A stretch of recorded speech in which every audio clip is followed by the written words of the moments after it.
الله الحمد لله نحمده ونستعينه ونستغفره ونؤمن به ونتوكل عليه ونعوذ بالله من شرور أنفسنا ومن سيئات أعمالنا من يهده الله فلا مضل له ومن يضلله فلا هادي له وأشهد أن لا إله إلا الله وحده لا شريك له وأشهد أن سيدنا وشفيعنا ومولانا محمدا عبده ورسوله صلوات الله تبارك وتعالى عليه وعلى آله وأصحابه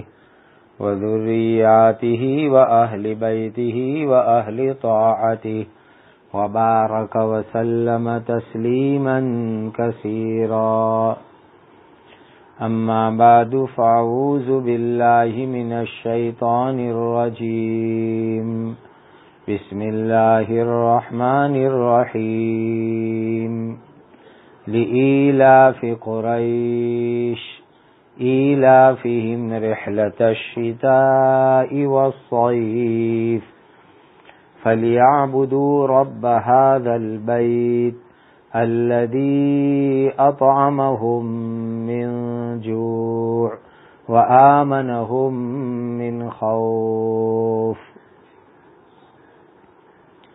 اس سورت کا ترجمہ یہ ہے، اللہ تعالی ہی کے نام کی برکت حاصل کرتے ہوئے میں پڑھتا ہوں، جن کی رحمت سب کے لیے ہیں، جو بہت زیادہ رحم کرنے والے ہیں۔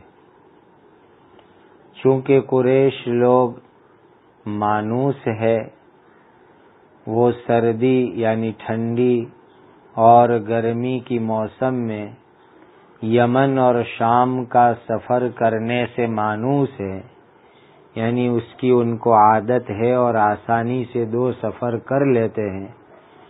اسی لیے ان قریش والوں کو چاہیے کہ وہ اس گھر یعنی کعبہ کے مالک کی عبادت کرے، جس اللہ نے ان کو بھوک کی حالت میں کھانا دیا اور خوف سے ان کو امن دیا۔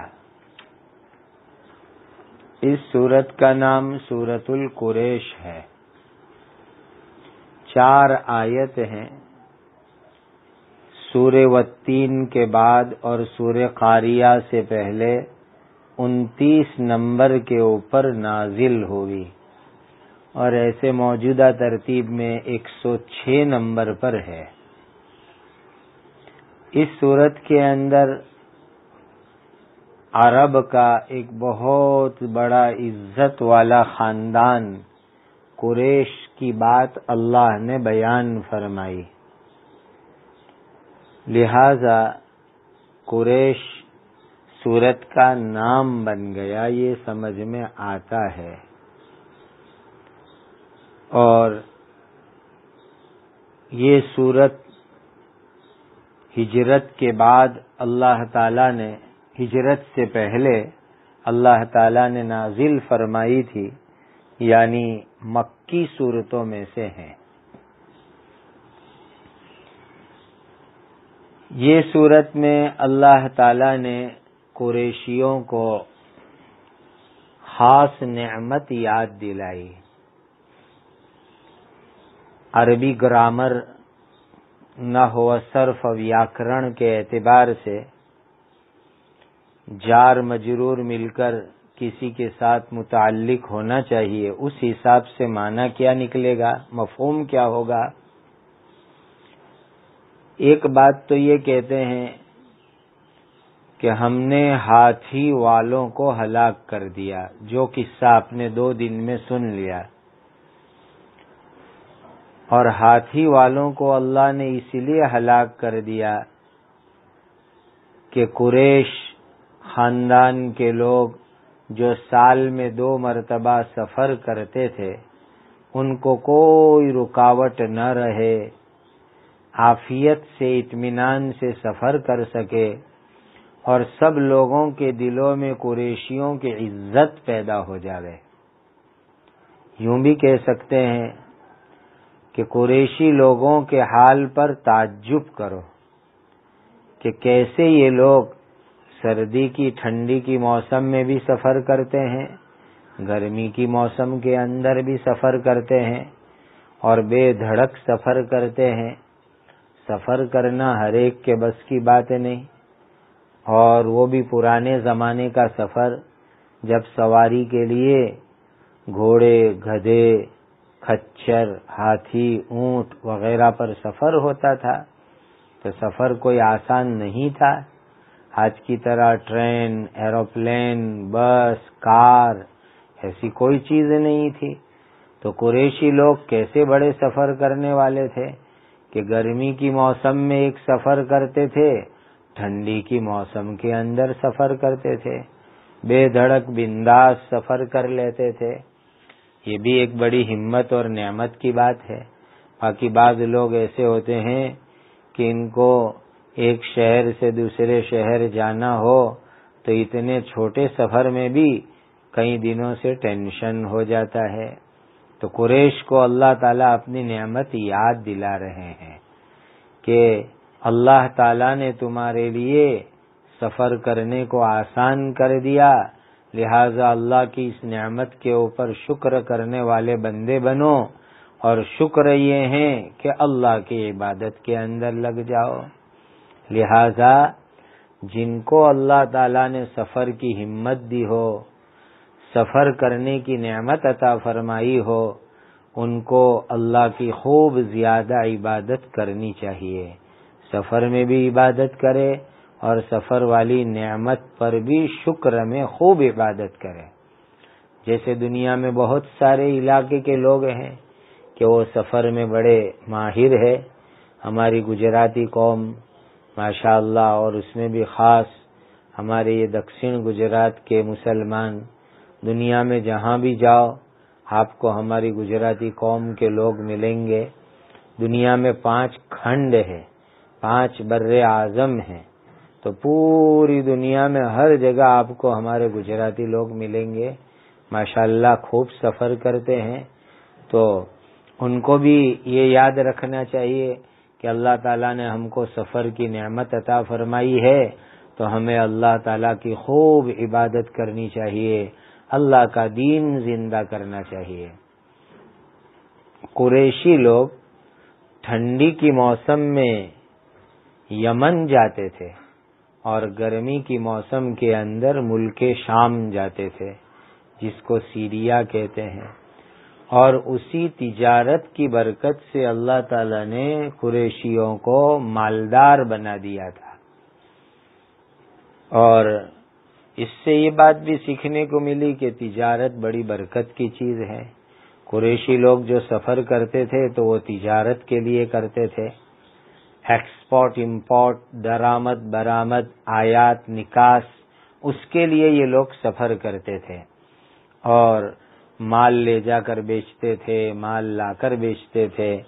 تو اللہ نے تجارت کی برکت سے ان کو بڑا مالدار بنایا۔ تو تجارت ایک برکت کی چیز ہے، حلال طریقے سے ہو، شریعت کے قاعدے کے مطابق ہو تو اس میں بڑی برکت ہوا کرتی ہے۔ اسی لیے تجارت کرنی چاہیے، چاہے چھوٹی سی تجارت ہو۔ آپ لاری لگا دیجئے اور لاری کے ذریعے تجارت کیجئے، چھوٹی تجارت کیجئے، بڑی تجارت کیجئے۔ حضرت عبد الرحمن ابن عوف رضی اللہ تعالی عنہ کی بات یاد آ گئی کہ جب وہ مکہ سے ہجرت کر کے مدینہ منورہ گئے تو جس انصاری کے ساتھ حضور نے ان کو جوڑا تھا، انہوں نے ساری چیزیں ان کے سامنے رکھ دی، یہ میرا گھر ہے، یہ جو ہے میرا مال ہے۔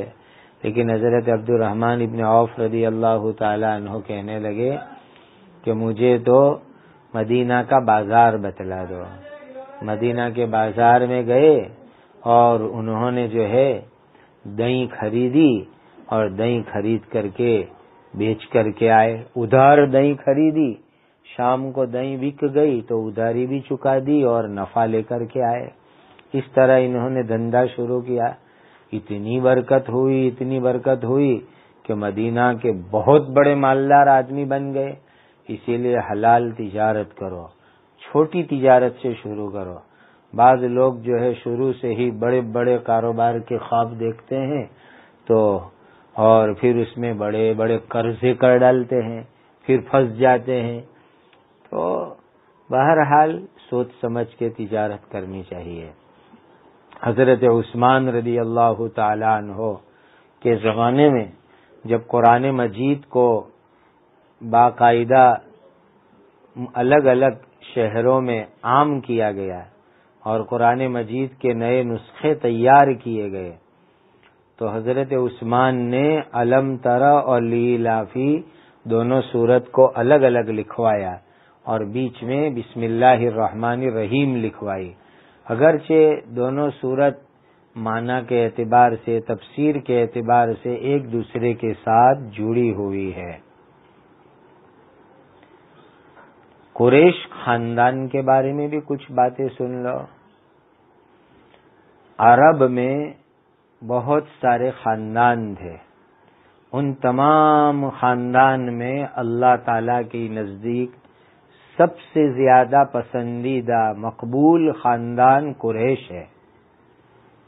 اسی لیے ایک حدیث میں خود نبی کریم صلی اللہ علیہ وسلم نے فرمایا کہ اللہ تعالی نے حضرت اسماعیل علیہ السلام، وہی حضرت ابراہیم علیہ السلام کے بیٹے جن کے نام پر ہر سال ہم قربانی کرتے ہیں، جن کی یاد میں، اللہ تعالی نے حضرت اسماعیل علیہ السلام کی تمام اولاد میں کنانہ ایک نام ہے، اور کنانہ میں سے قریش کو، اور قریش میں سے بنو ہاشم کو، اور بنو ہاشم میں سے مجھ کو اللہ نے چن لیا۔ تو یہ بھی ایک بڑی فضیلت کی بات ہے کہ یہ نبی کریم صلی اللہ علیہ وسلم کا خاندان ہے۔ ایک حدیث کا ایک حصہ یہ ہے کہ تمام آدمی قریش کے تابع ہیں۔ ایسے بھی جب اسلام قریشیوں میں نہیں تھا، جہالت کا زمانہ تھا، تب بھی قریشیوں میں بہت سارے اخلاق، بہت ساری خوبیاں تھیں۔ وہ حق بات کو ماننے کا جذبہ رکھتے تھے، حاجیوں کی خدمت کرتے تھے۔ اسی لیے صحابہ کرام رضوان اللہ تعالی علیہ مجمعین اور اولیاء اللہ کی بہت بڑی جماعت قریشیوں میں سے ہوئی۔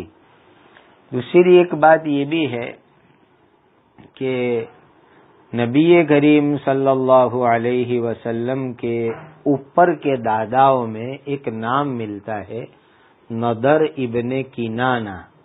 تو نضر ابن کنانہ کی اولاد عرب میں قریش کے نام سے مشہور ہوئی، اور اسی نضر ابن کنانہ کی 13ویں اولاد میں، یعنی نیچے آتے جاؤ تو 13ویں اولاد میں نبی کریم صلی اللہ علیہ وسلم ہے۔ تو گویا کہ حضور کے دادا پر دادا اوپر تک جاؤ تو 13ویں نمبر پر یہ نضر آتے ہیں۔ ان کے نام کے اوپر سے یہ قریش، ان کی اولاد کو قریش کہا گیا۔ ایسے سمندر میں ایک بہت طاقت والا جانور ہوتا ہے، اس کو بھی قریش کہتے ہیں، اور یہ قریشی لوگ بڑے بہادر تھے، اور جس طرح سمندر میں یہ طاقت والا جانور بڑا عزت والا مقام رکھتا ہے، اسی طرح پورے قریشی لوگ بھی پورے عرب میں عزت والا مقام رکھتے تھے۔ قریش کا ایک معنی ہوتا ہے جمع کرنا، اس لیے کہ قریش میں ایک بہت بڑے آدمی گزرے ہیں، قصی ابن کلاب۔ انہوں نے الگ الگ قوموں کو مکہ میں جمع کر لیا تھا، اس اعتبار سے بھی ان کو قریش کہا جاتا ہے۔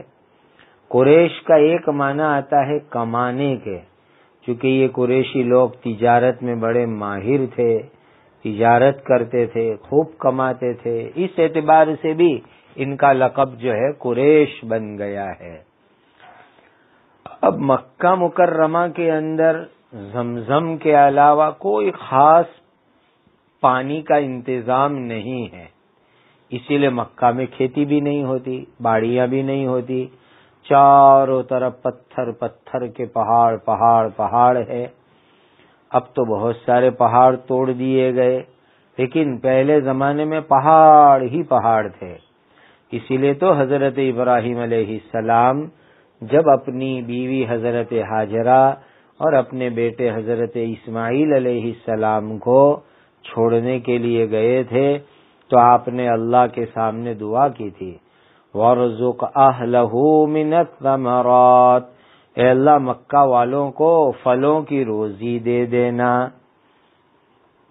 اب جب مکہ کے اندر کوئی خاص پھل ہوتے نہیں، کھیتی باڑی ہوتی نہیں، دوسری آیت میں فرمایا یُجْبَى إِلَيْهِ ثَمَرَاتُ كُلِّ شَيْءٍ، تو قریشیوں کو کمائی کا بہت بڑا ذریعہ تجارت، کاروبار، کہ اس کے لیے سفر کرے اور سفر کر کے کما کر کے لاوے۔ حضرت عبداللہ ابن عباس رضی اللہ تعالی عنہما جو نبی کریم صلی اللہ علیہ وسلم کے چچا زاد بھائی ہوتے ہیں، فرماتے ہیں کہ مکہ کے لوگ تو بڑے غریب تھے، تکلیف میں تھے، یہاں تک کہ حضرت ہاشم یعنی نبی کریم صلی اللہ علیہ وسلم کے بڑے دادا جان ہاشم، جو اوپر جا کے حضور کے دادا ہے، انہوں نے پورے قریش کو تیار کیا کہ بھائی تجارت کے لیے نکلو، کاروبار میں جاؤ تو کچھ کما کے لاؤ گے اور زندگی اچھی طرح گزرے گی۔ تو دادا جان ہاشم نے سب کو ترغیب دی اور سب کو کاروبار کے لیے تیار کیا۔ اب دیکھو قریش کی ہوشیاری، شام اور سیریا ٹھنڈا ملک ہے، وہاں ٹھنڈی ہوتی ہے، اسی لیے قریشی لوگ گرمی کے زمانے میں وہاں جاتے تھے تاکہ گرمی نہ لگے اور ٹھنڈک رہے، اور یمن گرم ملک ہے تو ٹھنڈی کی موسم کے اندر یمن چلے جاتے تھے تاکہ ٹھنڈی سے حفاظت ہو جائے۔ کتنی ہوشیاری سے انہوں نے سفر کا شیڈیول بنایا تھا، وہ بھی ایک سوچنے کی چیز ہے۔ اسی لیے ہمارے یہاں جو لوگ نئے کبھی وہ لوگ فورن میں اپنے رشتہ دار کے یہاں نہیں گئے، پہلی مرتبہ جا رہے ہیں، تو ان کو بھی سیزن کے اعتبار سے اپنے سفر کا شیڈیول بنانا چاہیے۔ جیسے انگلینڈ جانا ہو، کینیڈا جانا ہو تو ونٹر ٹھنڈی میں نہ جاوے، ورنہ وہاں کی ٹھنڈی انہوں نے کبھی دیکھی نہیں اور ٹھنڈی میں جائیں گے تو پریشان ہو جائیں گے، تو وہاں کے اعتبار سے گرمی کی سیزن میں جائے۔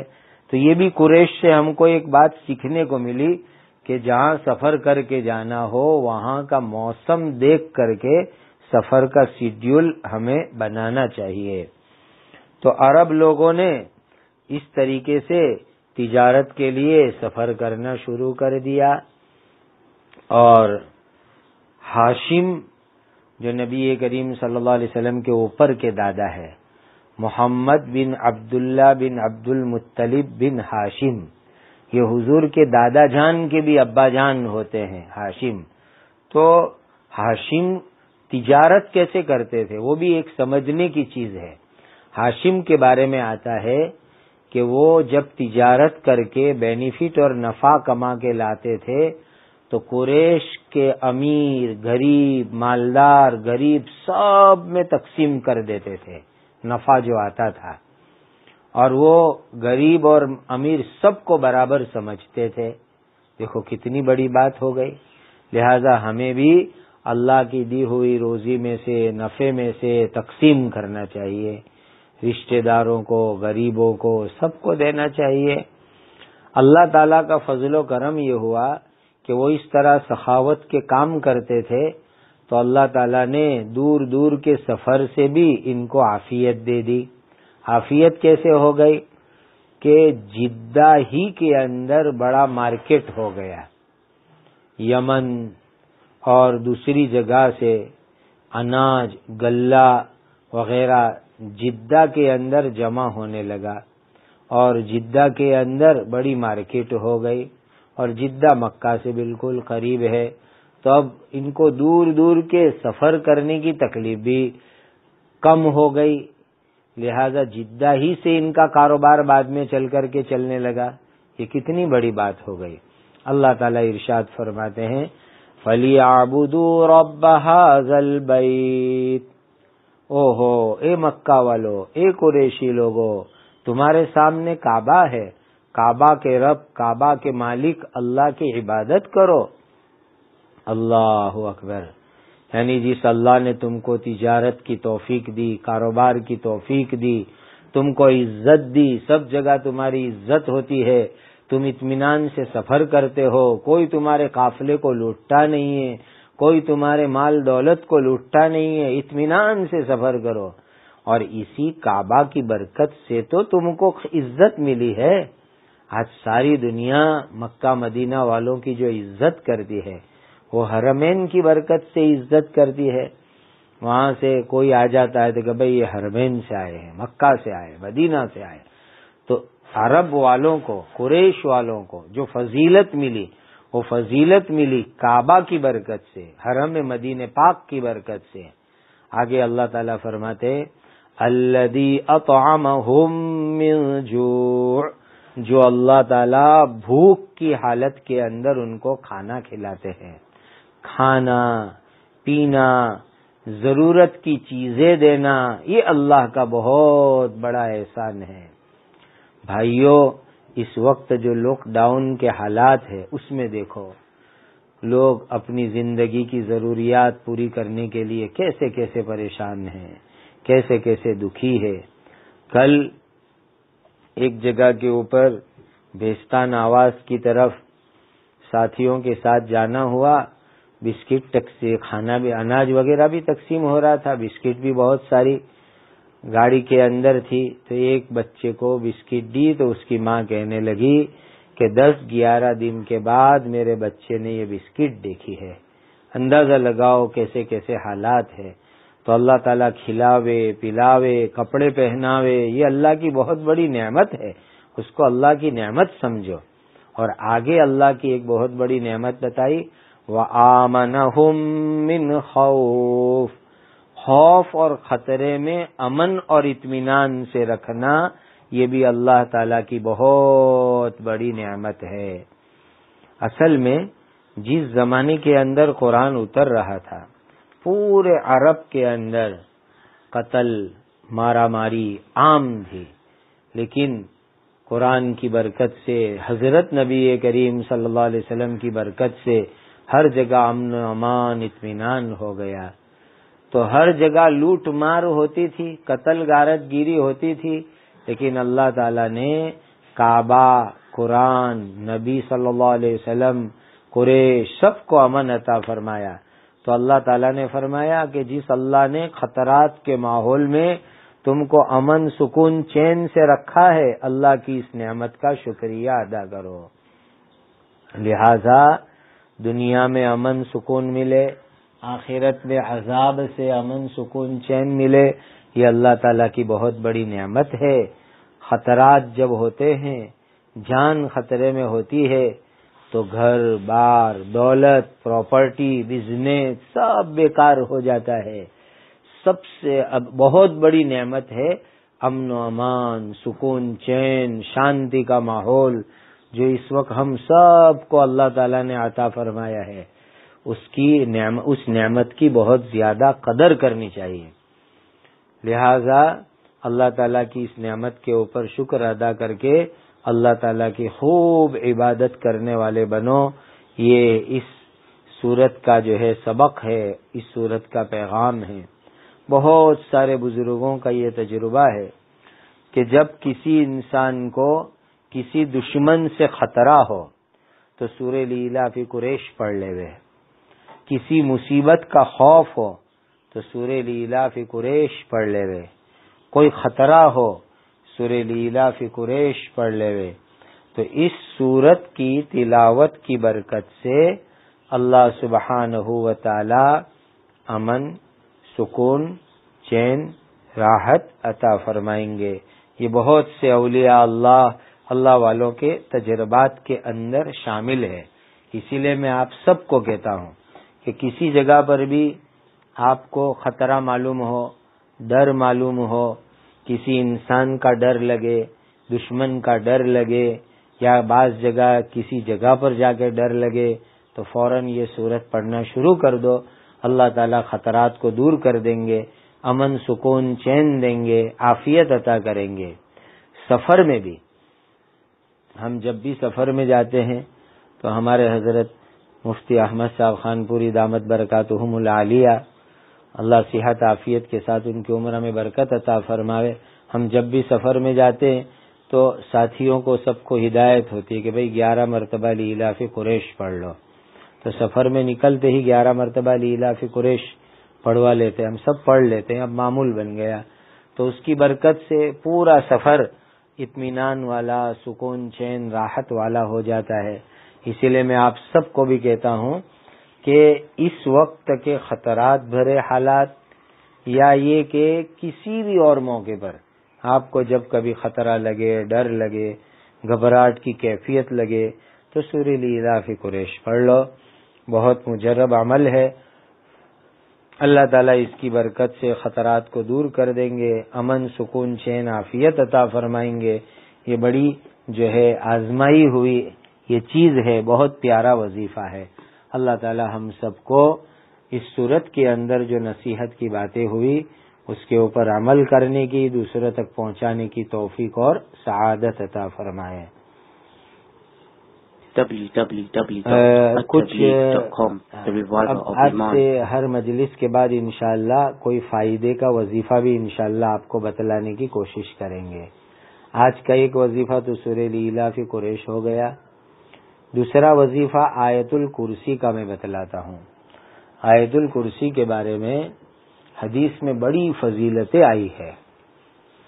امام نیموی رحمۃ اللہ علیہ نے صحیح حدیث سے اس کو نقل کیا ہے، اور دوسری بھی کئی حدیث کی کتابوں کے اندر ہے.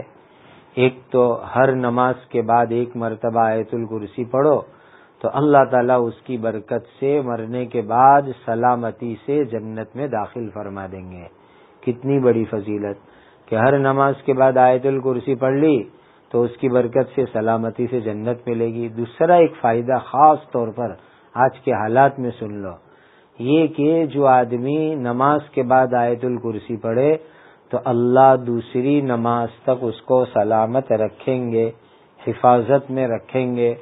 اسی لیے آپ سب مرد عورت ہر نماز کے بعد ایک مرتبہ آیت الکرسی پڑھ لو تو اللہ تعالی وائرس سے، کورونا سے، بیماری سے، دشمنوں سے سلامت رکھیں گے، حفاظت اور عافیت میں رکھیں گے. اللہ آپ کو، مجھے، پوری امت کو عمل کرنے کی توفیق عطا فرمائے اور یہ باتیں دوسروں کو بھی پہنچاؤ. اس وقت بہت سارے بزرگان دین کی طرف سے الگ الگ وظائف کا اعلان ہو رہا ہے. قرآن مجید کی تلاوت وہ شفا کا ذریعہ ہے، وہ بھی ایک سلسلہ چل رہا ہے. سورت میں ہمارے سلمان بھائی ہے، ان کے اور ان کے ساتھیوں نے بھی گروپ بنا کر کے قرآن مجید کی تلاوت کا سلسلہ شروع کیا.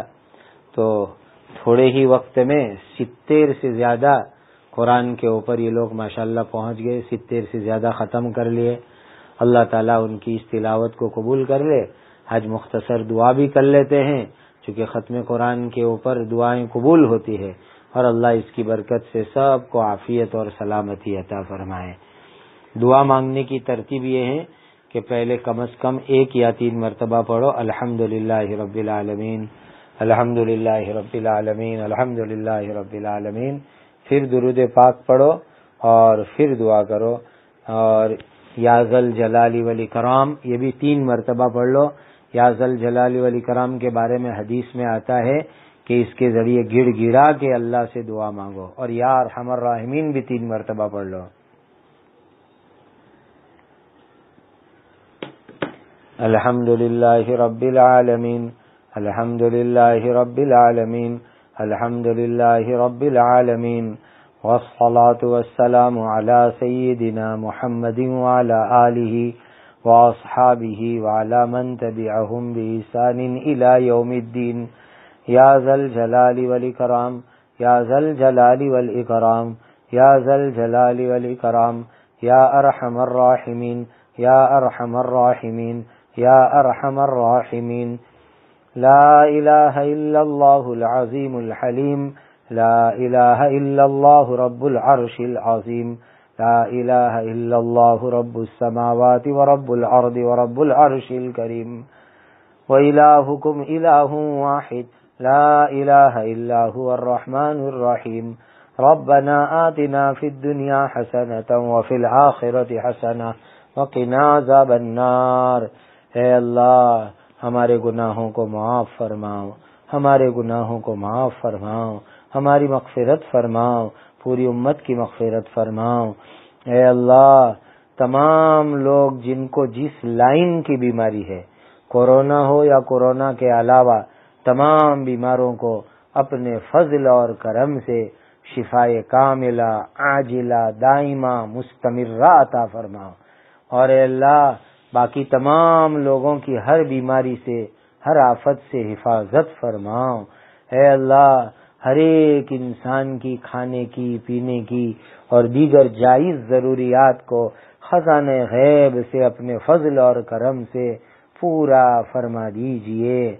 اے اللہ کورونا اور اس طرح کی نسبت سے جو سازشیں، جو مکر، جو فتنے اے اللہ چھپے ہوئے ہو، بنائے گئے ہو، اس کو ناکام فرما دیجئے، معطل فرما دیجئے، برباد فرما دیجئے۔ تمام انسانوں کو امن، سکون، چین، ایمان، ہدایت، تقوی کی دولت سے مالا مال فرماؤ۔ تمام جنوں کو بھی ایمان اور ہدایت عطا فرماؤ۔ دین کے جتنے بھی کام ہیں، تمام دین کے کاموں کی اے اللہ، تمام دین کے کاموں کی اور کام کرنے والوں کی اپنے کرم اور فضل سے حفاظت فرماؤ۔ اے اللہ اپنے کرم اور فضل سے حفاظت فرماؤ، اپنے فضل اور کرم سے حفاظت فرماؤ۔ اے اللہ ہمیں قرآن سے محبت عطا فرماؤ۔ اے اللہ بہت جلدی ایسا ماحول بنا دیجیے اپنے کرم سے۔ اے اللہ مانگنے کی گستاخی کو معاف کیجیے۔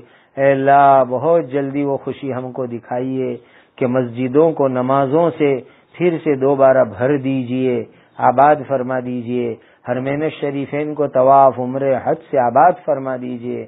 یہ اللہ یہ تمام پابندی عافیت سے ختم فرما دیجیے، اور اے اللہ عافیت سے راحت کا ماحول قائم فرما دیجیے۔ اے اللہ ہم سب کو اپنی رضا عطا فرماؤ۔ نبی کریم صلی اللہ علیہ وسلم نے جتنی خیر مانگی بتلائی، ہمیں اور پوری امت کو عطا فرماؤ۔ جن شرور سے پناہ چاہیے ہماری اور پوری امت کی حفاظت فرماؤ۔ وصلی اللہ علی النبی الکریم۔ آمین آمین آمین۔ سبحان ربک رب العزت عما یصفون وسلام علی المرسلین والحمد للہ رب العالمین۔